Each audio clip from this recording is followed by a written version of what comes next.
Hello दोस्तों, हमारी इस वीडियो को लाइक करें और अगर आप चैनल पे नए हैं तो हमारे चैनल को सब्सक्राइब करें ताकि आने वाली सभी नोटिफिकेशन आपको मिलती रहे सबसे पहले। तो चलिए शुरुआत करते हैं आज की इस वीडियो। यह कहानी के सभी पात्र और उनके नाम और घटनाएं काल्पनिक है और इसका किसी भी जीवित या मृत व्यक्ति से कोई संबंध नहीं है। यह कहानी किसी भी व्यक्ति के निजी जिंदगी से प्रेरित नहीं है। यह पूरी तरह से एक कल्पनात्मक रचना है। यदि किसी भी जीवित या मृत व्यक्ति से समानता पाई जाती है तो यह मात्र एक संयोग होगा। कृपया ध्यान दें, यह केवल 14+ के लिए सुविधाजनक है।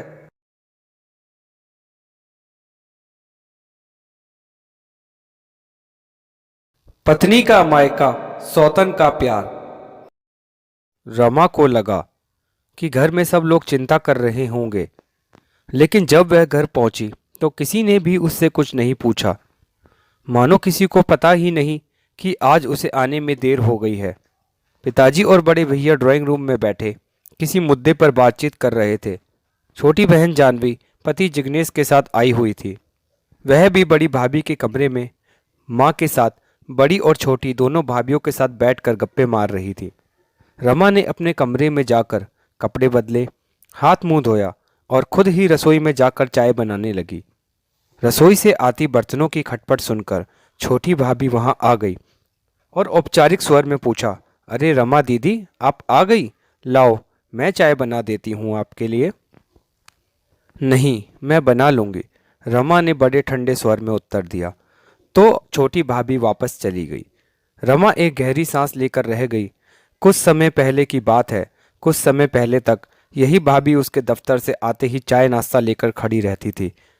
उसके आसपास बैठकर उससे दिन भर का हालचाल पूछती थी। रमा के अंदर से होक सी उठी। वह चाय का कप लेकर अपने कमरे में आ गई। अब चाय के हर घूंट के साथ रमा को लग रहा था कि वह अपने ही घर में कितनी अकेली, कितनी उपेक्षित सी हो गई है। चाय पीते पीते रमा का मन अतीत की गलियों में भटकने लगा। रमा के पिताजी सरकारी स्कूल में अध्यापक थे। स्कूल के बाद ट्यूशन आदि करके उन्होंने अपने चारे बच्चों को जैसे तैसे पढ़ाया और बड़ा किया। चारों बच्चों में रमा दूसरे नंबर पर थी। उससे बड़ा सुरेश और छोटा राकेश व जानवी थे, क्योंकि एक स्कूल के अध्यापक के लिए 6 लोगों का परिवार पालना और 4 बच्चों की पढ़ाई का खर्चा उठाना काफ़ी मुश्किल सा रहता था। अतः बच्चे ट्यूशन करके अपनी कॉलेज की फीस और किताब कॉपियों का खर्चा निकाल लेते थे। रमा अपने भाई बहनों में सबसे तेज दिमाग की थी। वह हमेशा कक्षा में प्रथम आती थी। उसका रिजल्ट देखकर पिताजी हमेशा उससे यही कहते थे कि रमा बिटिया, मेरी बेटी नहीं, तू मेरा बेटा है। देख लेना रमा की माँ, इसे मैं एक दिन प्रशासनिक अधिकारी बनाऊंगा। अपने पिता की इच्छा को जानकर वह दोगुनी लगन से आगे की पढ़ाई करने लगी। बीए करने के बाद रमा ने 3 वर्षों के अथक परिश्रम से आखिर अपनी मंजिल पा ही ली थी और आज वह महिला एवं बाल विकास विभाग में उच्च पद पर कार्यरत है। रमा के माता पिता उसकी इस सफलता से फूले नहीं समाते। रमा की माँ, अब हमारे बुरे दिन खत्म हो गए। मैं तुमसे कहता था ना कि रमा बेटी नहीं, मेरा बेटा है। उसकी पीठ थपथपाते हुए जब पिताजी ने उसकी माँ से कहा तो वह गर्व से फूल गई थी। वह अपना पूरा वेतन अपने माँ पिताजी को सौंप देती, अपने ऊपर बहुत कम खर्च करती। माँ पिताजी ने बहुत तकलीफें सह कर ही गृहस्थी चलाई थी, अतः वह चाहते थे कि अब वे दोनों आराम से रहें, घूमे फिरे। अक्सर वह दफ्तर से मिली गाड़ी में अपने परिवार के साथ बाहर घूमने जाती और उन्हें बाजार ले जाती। समय अपनी गति से आगे बढ़ता रहा। सुरेश और राकेश पढ़ लिख कर नौकरियों में लग गए थे। उनकी नौकरी के लिए भी रमा को अपने पद, पहचान और पैसे का भरपूर इस्तेमाल करना पड़ा था। रमा की सारी सहेलियों की शादी हो गई थी। जब भी उनमें से कोई रमा से मिलती तो उसका पहला सवाल यही रहता, रमा, तुम शादी कब कर रही हो? नौकरी तो करती रहोगी, लेकिन अब तुम्हें अपना घर बसा लेना चाहिए। सुरेश का विवाह हो गया। फिर कुछ समय बाद राकेश का भी विवाह हुआ। तब भी माँ पिताजी ने उसके विवाह की सुध नहीं ली। समाज में और रिश्तेदारों में कानाफूसी होने लगी। रिश्तेदार जो भी रिश्ता रमा के लिए लेकर आते, माँ और पिताजी या सुरेश उन सब में कोई ना कोई कमी निकालकर उसे ठुकरा देते। इसी तरह समय बीतता रहा और घर में जानवी के लिए रिश्ते की बात होने लगी। लेकिन बड़ी बहन कुंवारी रहने के कारण छोटी बहन के विवाह में अड़चड़ें आने लगी। तभी रमा के लिए अविनाश का रिश्ता आया। अविनाश भी उसी की तरह प्रशासनिक अधिकारी था।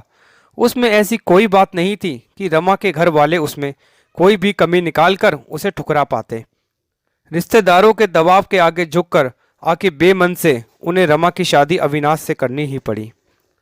दोनों की छोटी सी गृहस्थी मजे से चल रही थी। शादी के बाद भी रमा अपनी आधी से ज़्यादा तनख्वाह अपने माता पिता को दे देती थी।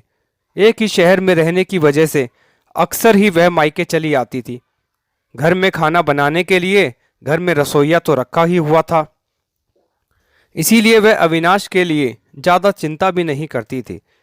पर अविनाश को उसका यूं मायके वालों का सारा पैसा दे देना, हर समय वहां चले जाना अच्छा नहीं लगता था। वह अक्सर रमा को समझाता भी था, लेकिन वह उसकी बातों पर ज़्यादा ध्यान नहीं देती थी। आखिरकार अविनाश ने भी उसे कुछ कहना छोड़ दिया। अतीत की यादों से रमा बाहर निकली तो देखा कमरे में अंधेरा हो गया था, पर रमा ने लाइट नहीं जलाई थी। अब उसे एहसास हो रहा था कि उसके माता पिता ने अपने ही स्वार्थ के लिए उसकी बसी बसाई गृहस्थी को उजाड़ने में कोई कोर कसर नहीं छोड़ी।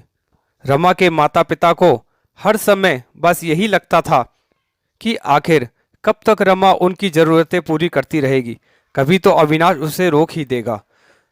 रमा की माँ और भाभियाँ हमेशा अविनाश के खिलाफ उसके कान भरती रहती थी। उसे कभी घर के छोटे मोटे काम करते देख लेती तो कहती, देखो मायके में तो तुम रानी थी रानी, और यहाँ आकर नौकरानी बन गई हो, यह क्या गत हो गई है तुम्हारी। माता पिता के दिखावटी प्यार में अंधी रमा को तब उनका स्वार्थ समझ में नहीं आया और वह अविनाश को छोड़कर मायके आ गई। कितना रोया था बेचारा अविनाश, कितनी मिन्नतें की थी उसकी, कितनी बार उसे आश्वासन दिया था कि वह चाहे उम्र भर अपनी सारी तनख्वाह मायके में देती रहे, पर वह कुछ नहीं बोलेगा, उसे तो बस अपनी रमा चाहिए। लेकिन रमा ने उसकी एक भी नहीं सुनी और उसे ठुकरा कर आ गई। भाभी ने कमरे से अभी भी हंसी ठहाकों की आवाज़ आ रही थी।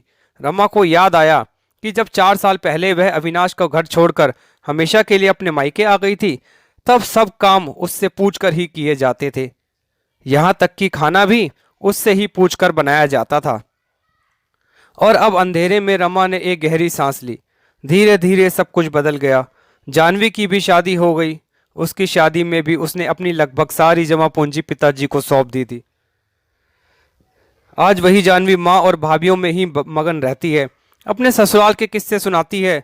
दोनों भाभियाँ, भैया, माँ और पिताजी बेटी व दामाद के आगे पीछे चक्कर लगाते रहते हैं और रमा अपने कमरे में उपेक्षित सी पड़ी रहती है।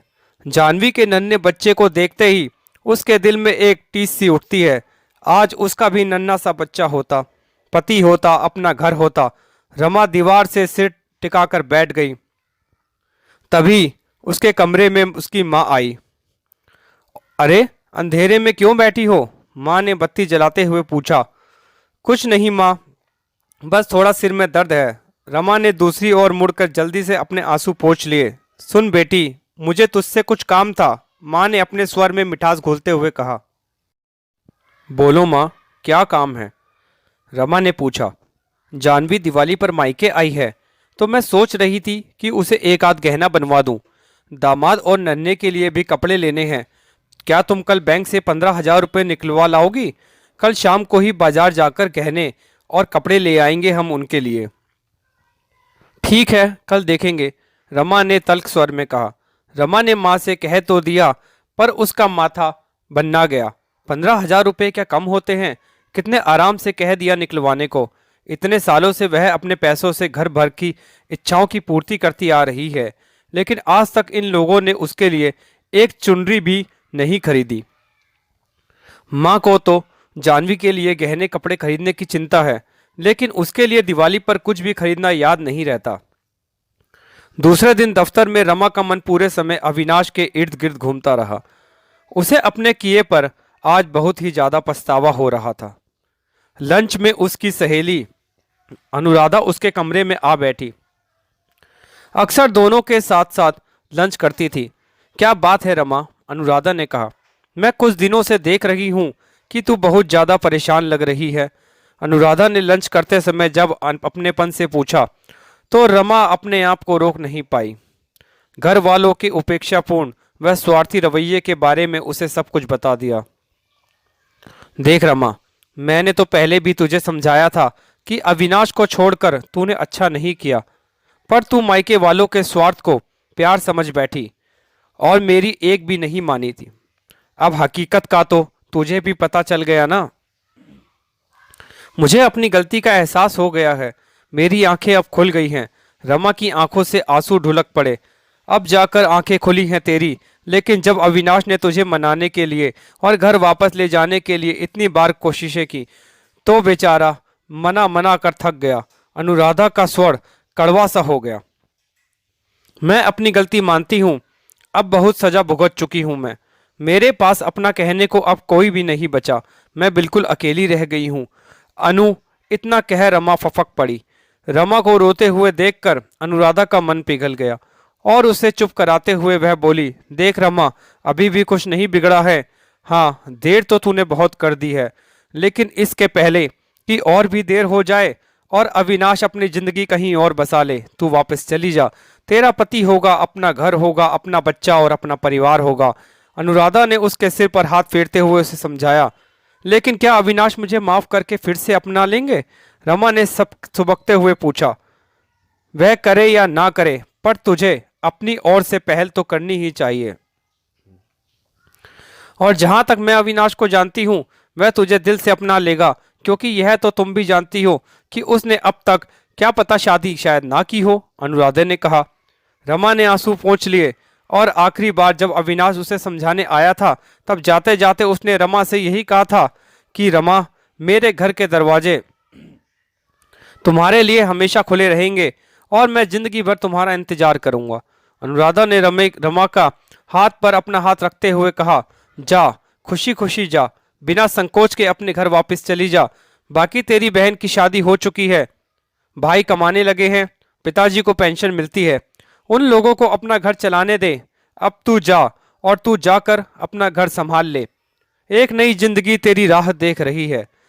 क्या करें क्या ना करें, इसी उपागों में दिवाली बीत गई। त्योहारों पर घर वालों के व्यवहार ने रमा के निर्णय को और अधिक दृढ़ कर दिया। छुट्टियां बीत जाने के बाद जब रमा ऑफिस गई, तो मन ही मन उसने अपने फैसले को पक्का कर लिया। अपने जो भी जरूरी कागजात व अन्य सामान था, उसे रमा ने ऑफिस के अपने बैग में डाला और ऑफिस चली गई। ऑफिस में अनुराधा से पता चला कि अविनाश शहर में ही है, टूर पर नहीं गया, शाम को घर पर ही मिलेगा। शाम को ऑफिस से निकलने के बाद रमा ने ड्राइवर को अविनाश के घर पर चलने के लिए कहा। हर मोड़ पर उसका दिल धड़क उठता है कि पता नहीं क्या होगा। सारे रास्ते रमा सुख और दुख की मिलीजुली स्थिति के बीच झूलती रही। 10 मिनट का रास्ता उसे 10 सालों जैसा लंबा लग रहा था। गाड़ी अविनाश के घर के सामने जाकर रुकी। धड़कते दिल से रमा ने गेट खोला और कांपते हुए हाथों से दरवाजे की घंटी बजाई। थोड़ी देर के बाद अविनाश ने दरवाजा खोल दिया। रमा, तुम आज अचानक? आओ, अंदर आओ, अविनाश रमा को देखते ही कांपते हुए स्वर में बोला। उसके चेहरे की चमक बता रही थी कि रमा को देखकर वह कितना खुश हुआ था। मुझे माफ कर दो अविनाश, घर वालों के झूठे मुंह में पड़कर मैंने तुम्हें बहुत तकलीफ पहुंचाई है। मैंने तुम्हें बहुत दुख दिए हुए हैं। मैंने अपना फर्ज नहीं निभाया, लेकिन आज मेरी आंखें खुल गई हैं। क्या तुम मुझे फिर से? रमा ने अपना बैग नीचे रखते हुए पूछा, तो आगे के शब्द आंसुओं की वजह से उसके गले में ही फंस गए। नहीं नहीं रमा, गलती तो सभी से हो जाती है। जो बीत गया उसे बुरा सपना समझकर भूल जाओ। यह घर और मैं आज भी तुम्हारा ही हूँ। देखो, तुम्हारा घर आज भी वैसे का वैसा ही है। अविनाश ने रमा को अपने पास बिठाया। रमा का जब सारा गुबार आंसुओं में बह गया, तो वह अविनाश से अलग होते हुए बोली, मैं अपने मायके वालों के प्रति अपना आखिरी कर्तव्य पूरा कर आती हूँ। वह क्या रमा? अविनाश ने उसकी ओर आश्चर्य से देखते हुए पूछा। उन्हें फोन तो कर दूं कि मैं अपने घर आ गई हूं, वे मेरी चिंता ना करें। रमा ने हंसते हुए कहा। हेलो, कौन? माँ? रमा ने मायके में फोन लगाया तो उधर से रमा की मायके ने उसका फोन उठाया। हाँ रमा, तुम कहाँ हो? अभी तक घर क्यों नहीं आई? माँ ने पूछा।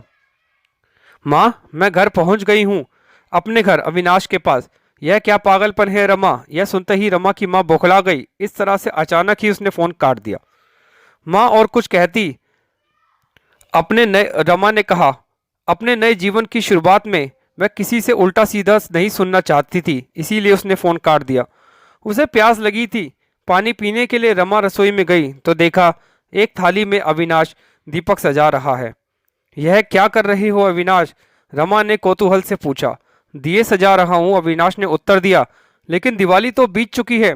हाँ, दिवाली बीत चुकी है, लेकिन मेरे घर की लक्ष्मी तो आज ही आई है, तो मेरी दिवाली तो आज ही है ना, इसीलिए उसके स्वागत में ही मैं ये दिए जला रहा हूँ, अविनाश ने रमा की तरफ देखते हुए कहा। रमा का मन भर आया। अब वह पति पत्नी के इस अटूट स्नेह संबंध को हमेशा हृदय से लगाकर रखेगी। यह सोचकर वह भी दिए सजाने में अविनाश की मदद करने लगी। लेकिन जैसे ही रमा दिए लगाने लगी, तभी अंदर कमरे से अविनाश की दूसरी पत्नी बाहर आई, जिसकी गोद में 3 साल का बच्चा था। रमा ये सब देखकर चकरा गई। अविनाश की दूसरी पत्नी ऋतु रमा के बारे में पहले से ही सब कुछ जानती थी। ऋतु ने अविनाश से कहा, सुनिए जी, दिए लगा दूं? अविनाश और ऋतु दिए लगाने लगे। रमा को तो मानो कुछ भी समझ ही नहीं आ रहा था। तभी ऋतु मुस्कुराते हुए रमा से बोली, तुम बहुत ही अभागी हो, जो इतना प्यार करने वाले पति को ठोकर मारकर चली गई। अविनाश जैसे पति तो करोड़ों में एक मिलते हैं। तभी अविनाश बोला, रमा, तुम्हें क्या लगा था कि मैं कोई पागल हूं जो सारी जिंदगी तुम्हारा इंतजार करता? मैं समझ चुका था कि तुम अपने मायके की ही रहोगी और मेरी तो तुम कभी हो ही नहीं सकती।